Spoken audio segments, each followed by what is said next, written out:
Good evening.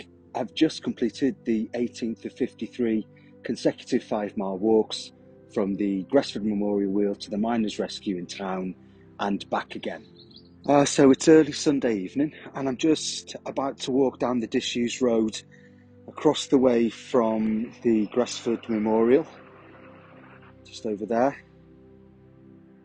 And it's a lane that acts as a boundary now between the Gresford Heath Housing Estate to my left, and you can't see it, but the Gresford Industrial Park over to my right, and it leads you down to a railway arch, and then you pass under that and you get to the spoil heap. So as we start our walk down the lane, to our right here, there's I don't know what you call them, it's like a massive electricity kind of thing. I don't think that's the technical term, but I mean, just the other side of that is the fabric place, which is the name of which just escaped me.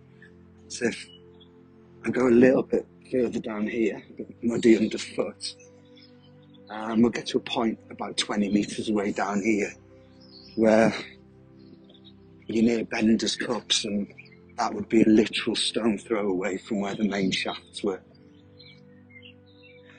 So with the rescue operation abandoned during the early evening of Sunday the 23rd of September, 258 men and boys were left below ground and able to be rescued, despite the brave, selfless efforts of the rescuers, 3 of whom paid the ultimate price. Mr. John McGurk, president of the Lancashire and Cheshire Miners Association, described the scene underground. "It is hell let loose, and it's not at all safe for anyone to be near where the fire is raging. There were 3 explosions when I was down there this afternoon. They may become more frequent because of the fire and the fumes. That is the risk, and therefore all rescue men must be withdrawn from the mine. There is no chance of any man in the pit being left alive. I've been at about 10 explosions in different parts of the country, but I've never seen anything like this." The next morning, Monday, work began on sealing the mine. Iron girders, timber, tons of sand and cement were used to seal the shafts. Work was suspended at the neighbouring Bersham and Havard collieries as a mark of sympathy and to allow men to assist in any work that was required at Gresford. The decision to seal the mine was also informed by pragmatics. Successive explosions and burning infernos below were making the mine unstable, and sealing it would starve the fires of oxygen. The mine needed to be preserved for the sake of the near 2,000 men who were now unemployed.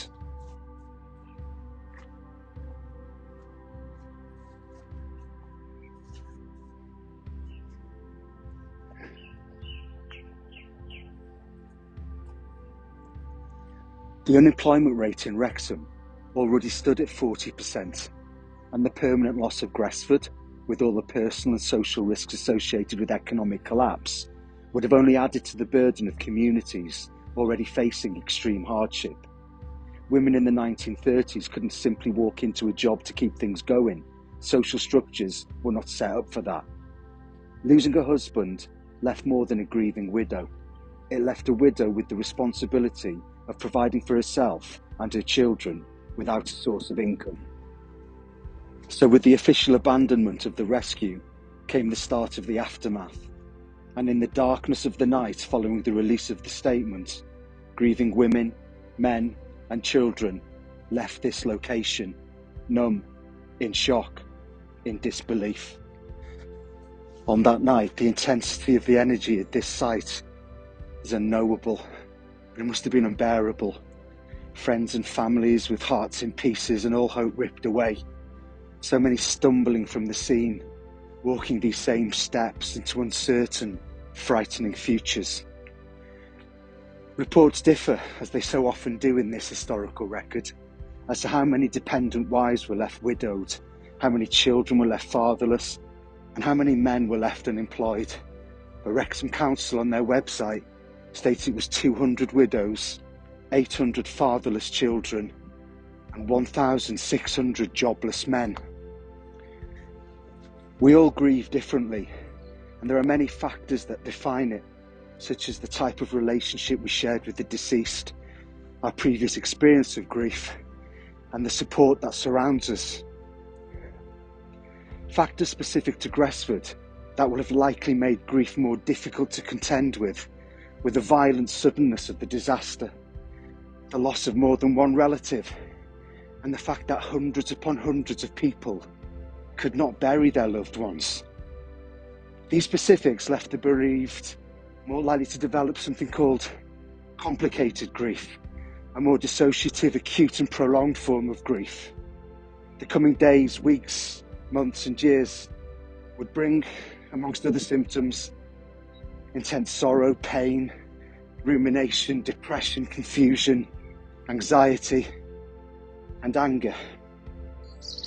The desperate mix of emotional and economic despair being felt by so many in a community already defined by hardship would require an immediate, urgent response.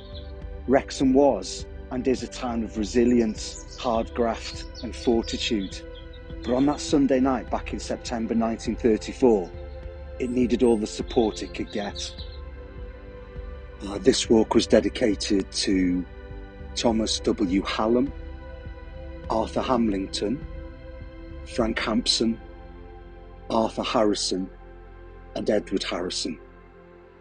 And today's song is This Woman's Work by Kate Bush.